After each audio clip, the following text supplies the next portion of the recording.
નવી નવી રેસીપીઓ જોવા માટે મારી ચેનલ હર્ષા કુકિંગ ગુજરાતીને સબસ્ક્રાઇબ કરો અને લાઈક પણ આપો. હર્ષા કુકિંગ ગુજરાતી ચેનલમાં આપનું સ્વાગત છે. આજે આપણે બનાવીશું નાતાલ માટે એક મીઠાઈ. આ મીઠાઈ આપણે સંતરામાંથી બનાવીશું. તો સંતરામાંથી આજે આપણે બનાવીશું સંતરાની જેલી અથવા ઓરેન્જ ટર્કીશ ડિલાઇટ. તો ચાલો બનાવી આજની રેસીપી.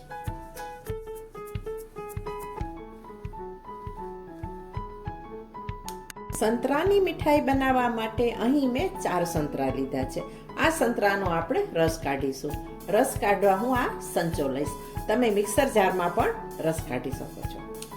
જ્યુસ કાઢવા આપણે સંતરાના 2 વચ્ચેથી ભાગ કરીશું.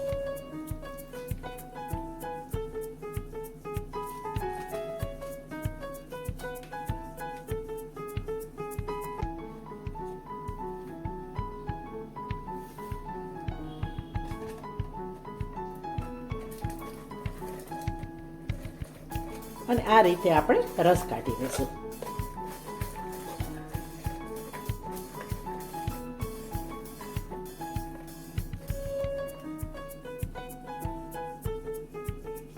સંતરામાંથી આપણે જ્યુસ કાઢી લીધો છે.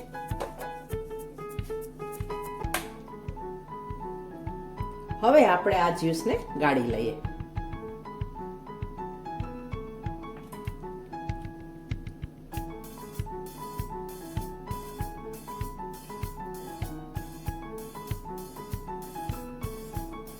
રસને ગાળી લીધા પછી હવે આપણે મેજરમેન્ટ કરી લઈએ.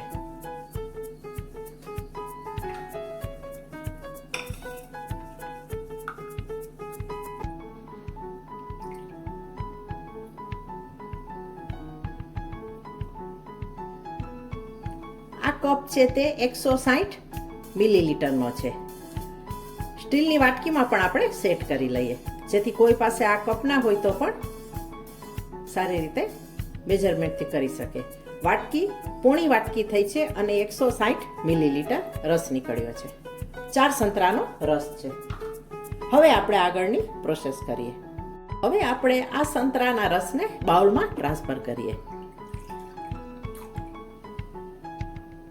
અને તેની અંદર આપણે ખાંડ ઉમેરીએ. સંતરા કેટલા ખાટા કે મીઠા છે તેના ઉપર ડિપેન્ડ છે કે કેટલી ખાંડ નાખવી.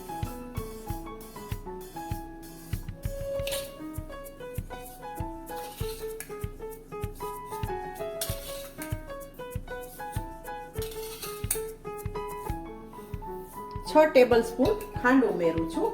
જેટલો સંતરાનો રસ હતો તેટલી આપણે ખાંડ ઉમેરીશું. આ સંતરા થોડા ખાટા છે, એટલે જો મીઠા હોય તો થોડી 2 ચમચા ઓછી ખાંડ નાખવી.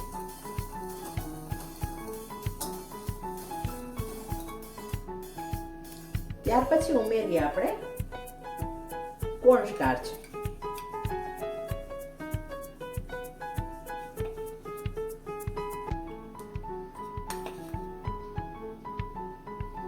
ત્રણ ટેબલ સ્પૂન હું કોર્ન સ્ટાર્ચ ઉમેરું છું.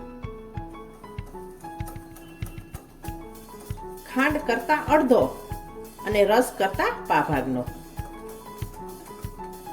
એ યાદ રાખવાનું છે મેજરમેન્ટ. બધું આપણે મિક્સ કરી લઈએ.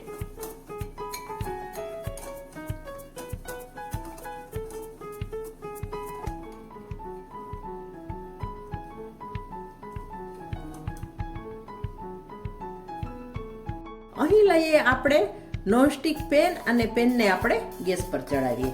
ગેસને આપણે સ્ટાર્ટ કરીએ. ગેસને સ્ટાર્ટ કર્યા પછી આ મિશ્રણ છે તેને આપણે પેનમાં ઉમેરી દઈએ. બધું ઓગાળીને જ નાખવાનું છે. થોડી વાર આમ ચલાવશો ને એટલે બધું ઓગળી જશે.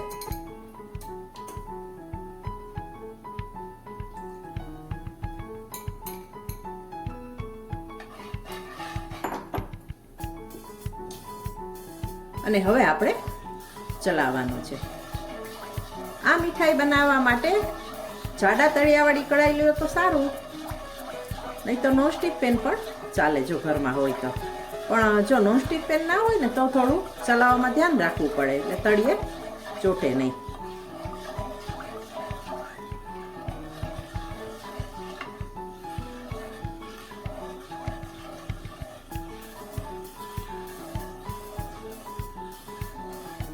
આ રીતે આપણે સતત ચલાવતા જઈએ જેથી ગાંઠા ન બને. હવે આપણે ઉમેરીએ 3-4 ડ્રોપ લીંબુનો રસ.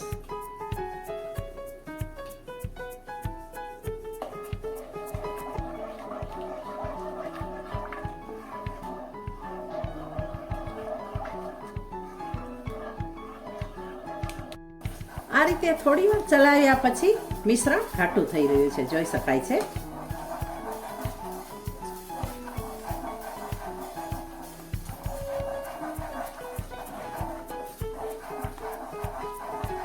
આ તબક્કે આપણે ઉમેરીશું 1 ચમચી ઘી, જેથી મીઠાઈમાં શાઇનિંગ આવે.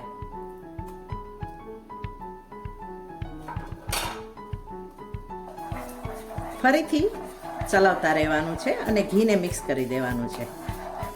ઘી નાખવાથી શાઇન સરસ આવશે. બટરનો પણ ઉપયોગ કરી શકાય, પણ અહીં મેં ઘી ઉમેરેલું છે.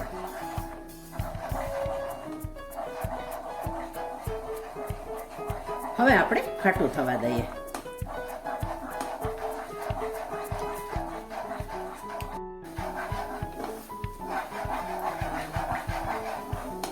કલર પણ સરસ આવી ગયો છે અને મિશ્રણ આપણું ઘાટું થઈ રહ્યું છે. પેન છોડશે ને ત્યાં સુધી આપણે ચલાવતા રહેશું.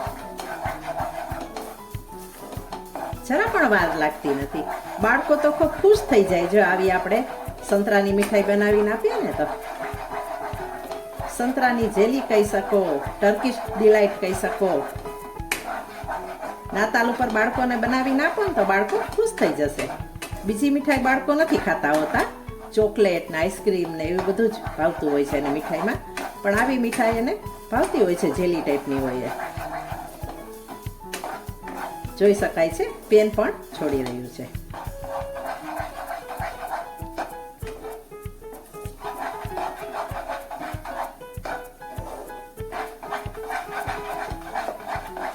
એકદમ ટ્રાન્સપરન્ટ થવું જોઈએ અને પેન છોડવું જોઈએ, ત્યારે આપણી મીઠાઈ તૈયાર થઈ ગયેલી સમજવી. જુઓ આ રીતે એકઠું થઈ રહ્યું છે.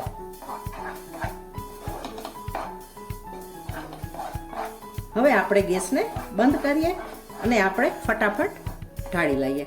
અહીં જે બાઉલમાં ઢાળવાનું છે કન્ટેનરમાં, તેમાં ઘી ગ્રીસ કરી લીધેલું છે.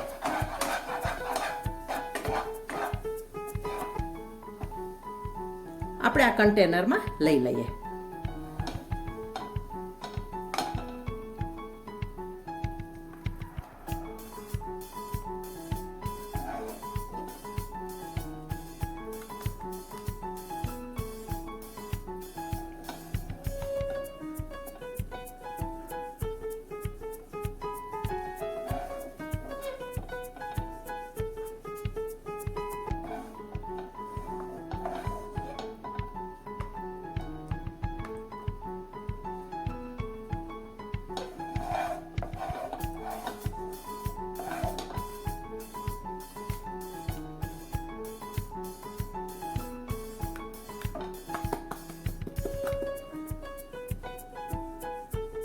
કન્ટેનરમાં લઈ લીધા પછી હવે આપણે થોડું સેટ કરી દઈએ, જેથી મીઠાઈ આપણી એક સરખી સરસ રીતે નીકળી શકે, એકદમ સારો શેપ આવી શકે તેનો.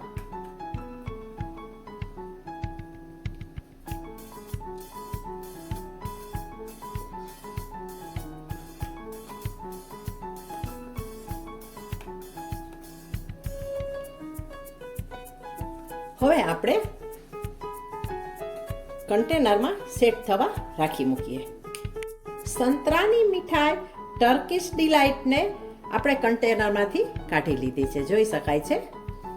1 કલાક આપણે સેટ કરવા માટે રાખી મૂક્યું હતું ફ્રીજમાં, અને ત્યાર પછી બહાર કાઢી અને આપણે કાઢી લીધું છે.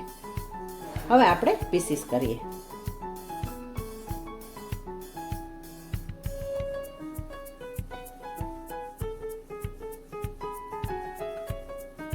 નાના મોટા જે ટાઈપના પીસીસ કરવા હોય એ કરી શકાય.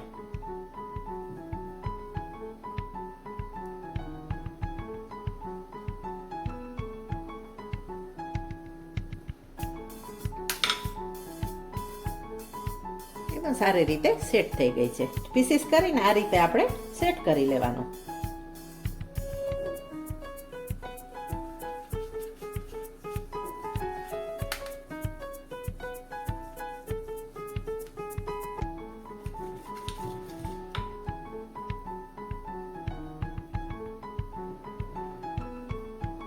આ રીતે એકદમ સરસ આપણે ટુકડા કરી લેશું.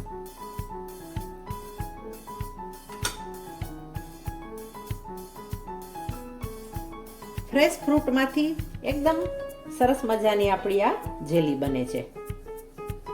કોઈ પણ આર્ટિફિશિયલ વસ્તુનો આપણે ઉપયોગ કર્યો નથી. માર્કેટમાંથી લઈએ તો આર્ટિફિશિયલ કલર, એસન્સ વગેરે હોય છે. આપણે ફ્રેશ ફ્રૂટનો જ ઉપયોગ કર્યો છે. જેવો શેપ તમારે કરવો હોય, લાંબો કે ચોરસ, એ રીતે કરી શકાય.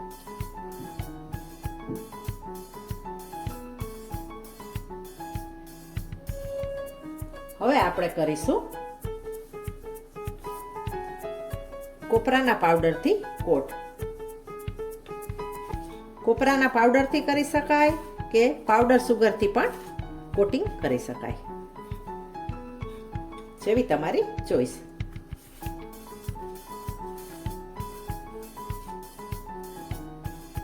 વધારે વસ્તુઓ પણ આમાં જોતી નથી અને તરત બની જાય છે અને એકદમ સિમ્પલ રેસીપી છે, છતાં પણ સરસ લાગે. આ બાળકોને તો ખૂબ મજા આવે.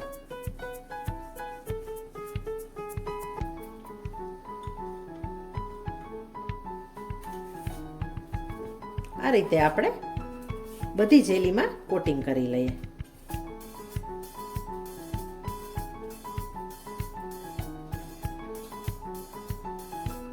ઓરેન્જ ટર્કિશ ડિલાઇટનો આપણે શેપ આપી દીધો છે. અહીં મેં 4 ચોરસ મોટા ટુકડા કર્યા છે, 4 નાના ટુકડા કર્યા છે, એક લંબચોરસ રાખ્યો છે અને પેનમાં જે વધેલો હતો ને ભાગ, તેને લઈને ગોળ બોલનો શેપ આપી દીધો છે.